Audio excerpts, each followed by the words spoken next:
What's up, guys? Part-time Gamer Dad here. Last night was Money in the Bank 2024, so let's talk about it. So for me, I think the show overall, from an in-ring quality standpoint, was great. It was really, really good.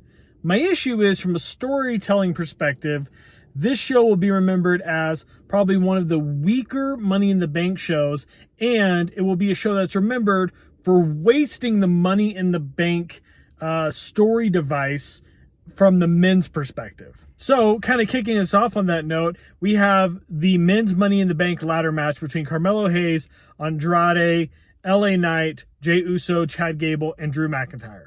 This match had a lot of great moments. Andrade was doing some really cool, innovative stuff that we've never really seen in a Money in the Bank match, much less a ladder match in general. So that was really great to see him shine, because I feel like ever since he's come back to WWE, even with the WrestleMania match where he teamed up with Rey included, he's been kind of just treading water in his new position within the company, which is also inclusive of being the Speed Champion. But he did great in this match. Chad Gable suplexing or German suplexing a ladder onto another participant was great. Carmelo Hayes really showed out. To me, he was the MVP of this match. And you couldn't make an argument for any of these guys being the MVP, but he did a lot of great spots, took some crazy bumps. Obviously, we had a lot of Drew really on a mission, and that was awesome to see. I think from a storytelling perspective, that was great, because he's been screwed over so many times. So him being really determined to win that Money in the Bank briefcase, awesome. Jey Uso and LA Knight kind of working against each other and working together was really great storytelling. Everybody wanted one of those two guys to win, but of course, Drew McIntyre kind of killing the energy in the room when he torpedoed a ladder in Jey Uso's face, climbs the ladder, retrieves the briefcase. I got the wrong prediction. I thought it was going to be Jey Uso. I should have just stuck with the sure money thing and Drew McIntyre winning, but Drew McIntyre wins, and of course, he said he was going to cash in on the World Championship match that night. So we'll talk about that when we get there. Oh, and also 4 stars, really solid match. This is the thing. This match, from a work rate perspective, fantastic. But what happens later will kind of show you why I don't love that Drew won the actual briefcase. It could have been any other 5 guys, and it would have probably led to a better result. Next up, we have Sami Zayn versus Braun Breaker. And this is Braun Breaker's first proper main roster match where he didn't just squash and steamroll through somebody. Sami Zayn coming off of the huge, almost kind of reign-defining rivalry with Chad Gable, and really solidifying that he is a winning, fighting, underdog Intercontinental Champion, and also coming off the back of the epic WrestleMania match between him and Gunther, where he finally ended Gunther's historic record-setting Intercontinental Championship reign. I really thought that Sami was going to walk out of this with a really quick roll-up after getting beat down for the whole match. Thought we might see a John Cena, Brock Lesnar, SummerSlam 2014 situation even. Braun might just destroy him. I did not expect this match to be as balanced as it was, but that's not a bad thing. However, I don't like the fact that Sami won clean. Now, here's the thing. There's nothing wrong with winning clean, but winning clean decisively like he did, it kind of puts Braun as an unrealistic challenger to Sami in the future. We're not going to be able to buy as fully that Braun is the guy that could take out Sami Zayn for the IC title, even though that's probably what's going to happen at SummerSlam.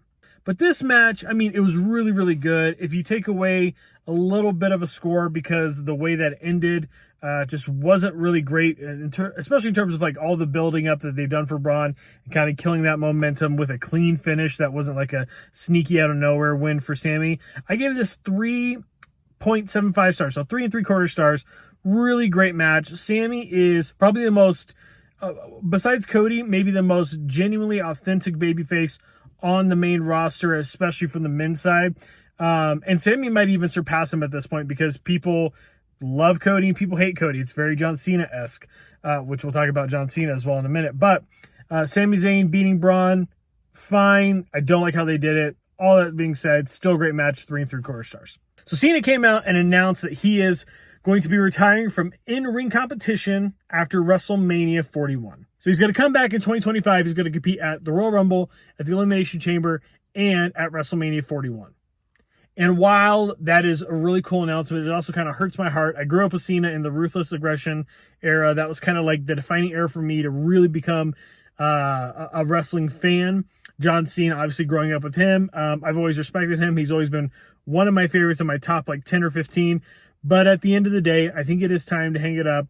We saw that match with Austin Theory at WrestleMania 39, and it didn't really do him any favors. He didn't really shine like he would in those big match situations. So I'm glad to hear that he's hanging it up while it's still his choice. And now that we have an official, like, he's done at WrestleMania 41, I live close by Las Vegas. I live in Colorado. Talk to my wife. I'm going to try to go. So let me know in the comments below, who do you want to see John face in his final match? And maybe we'll get to see one of those. Next up, we had the match, which I definitely thought was going to be the main event, which was the World Heavyweight Championship match between Damian Priest and Seth freaking Rollins. And now Seth Rollins coming out and having this match with Damian Priest, I thought for sure Damian Priest was going to have the best match of his whole World Championship run. And I thought for sure that Seth Rollins was going to win. And while this match had some makings of a good matchup, I really struggled to give it a good rating because there were so many issues. Not the least of which was the fact that Seth Rollins technically defeated Damian Priest due to a botch miscue on the part of the production team, not kicking Drew McIntyre's music on. And it's really frustrating to see that the entire momentum of that moment was killed, because if I was Damian Priest, I would have kicked out of a Falcon Arrow, man. Like, even if we knew Drew McIntyre's music was going to play, you should have just kicked out and given yourself the opportunity to look like you have something in the tank and not lose to, at best, an honorary signature move of Seth Rollins. But all that being said, botch aside, Drew McIntyre coming out and losing the championship opportunity after making it a triple threat between him, Seth, and Damian, really wasted the Money in the Bank opportunity, like, for the whole full year. For the whole next year, we're not going to have a men's Money in the Bank contract holder. And also, it really, I know everybody's saying, well, it kind of builds up the storyline between Drew and Punk. I would have rather, like, if you were trying to get Punk to screw over Drew and have that be a story, like, line device or story plot, have him cost Drew Money in the Bank. Would have made so much more sense, would have been more effective and something different, because we've seen CM Punk cost Drew the title twice now. And if he had cost him the Money in the Bank contract, that would have been something different. And we could have had an actual proper winner that we could have sat with and marinated for a while and built some anticipation and some anxiety around, like, who's he going to cash in on and what is going to be the storyline of the Money in the Bank briefcase over the next 12 months. But all that being said, I mean, I got to give it a little bit of a bump because it had a Money in the Bank cash in. It was only the second ever, like, triple threat match as a result of a Money in the Bank cash in. So all that being said, giving it even like a half-star bump, this only gets 3.25 stars. Like, the in-ring quality between Damian and Seth, while there's some really good things that happened in it, like Damian actually coming out and being aggressive and having, like, the strong offense off the bat, it still wasn't that great. So 3.25. Now, in terms of match of the night, it is the women's Money in the Bank match. And this is a match that I feel like didn't start off incredibly strong. There was a lot of sloppiness, a lot of botches, but there was some really good storytelling throughout the match. We have a winner who didn't cash in immediately and lose, like Drew McIntyre. And also, there's just a lot of fun spots. And I really loved Io Sky, last year's winner, really having fun. Like, she was very clearly the veteran. She's only lost like one ladder match in WWE ever, which is awesome. And I also love that Chelsea Green's character of being afraid of heights played into this so well. I loved Chelsea Green and Tiffany Stratton working together to, like, set up tables and take out the competition, only for it to turn around and backfire and bite Chelsea Green in the butt at the end of the match, with Tiffany Stratton pushing Chelsea Green and her ladder over and putting Chelsea Green through those tables that they set up together. It was a great finish, and honestly, like, this is the year of Tiffy time. I give this match 4.25 stars. Like, this is my match of the night. And I typically don't say that about the women's Money in the Bank matches, because a lot of times there's not good story threads that go all the way through. I think last year was a really good result with Io Sky winning, and that match was great. And obviously this year was great, and Tiffany Stratton winning was absolutely the right call. There's not a whole lot to say about this match. Go watch it if you haven't seen it, because I think if you can get past the first like 5 to 7 minutes, and if you can kind of ignore like Zoe Stark in the match, because she was having some issues throughout the match, and a few other of the superstars were as well, but they really collect themselves as the match progresses, and it has one heck of a finish. So go check it out. 4 1/4, definitely match of the night. In the main event, this one of the 6-man tag team match, the Bloodline 2.0 versus Team RKO, which is Randy Orton, Kevin Owens, and the WWE champion Cody Rhodes. It felt like such an inconsequential match for a pay-per-view main event. And like, why was this the pay-per-view main event? Because Solo pinned Cody? Like, spoilers, Solo pinned Cody. Cool.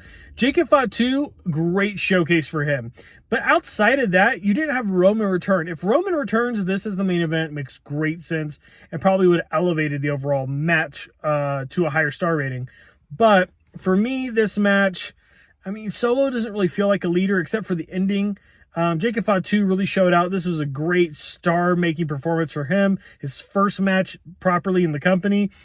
And there was a lot of really great moments. I thought this was a match of two halves. It was the first half was really kind of slow, methodical, which is great. And then it kind of just devolved into chaos, which we see a lot of Bloodline matches do. Ref got taken out. That poor ref got destroyed. And Tongaloa continues to botch some run-ins and interferences.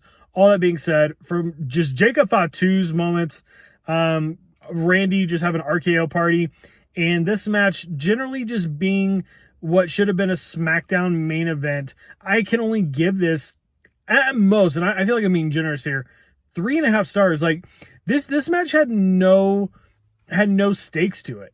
Like, I know what's going to happen now is that Solo is going to get the WWE Championship match against Cody Rhodes at SummerSlam. I would have loved to see Solo versus Roman and Orton versus Cody. We won't get that at SummerSlam, at least, and that's fine. But you could have gotten there so many other ways without this, especially being the main event match. That's kind of like, it ended on such a sour note. It ended like really anticlimactically.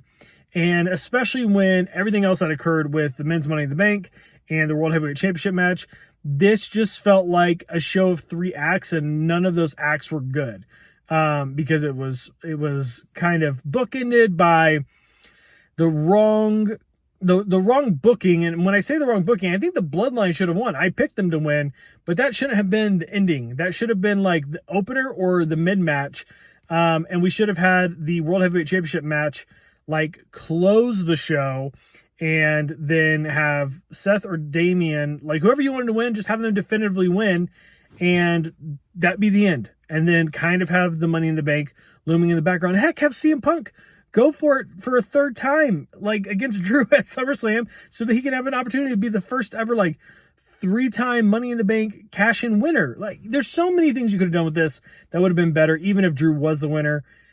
And it just ended poorly. And that's how much I hated that result, is that I'm still talking about that in a totally unrelated match. But this match, good for what it was trying to accomplish.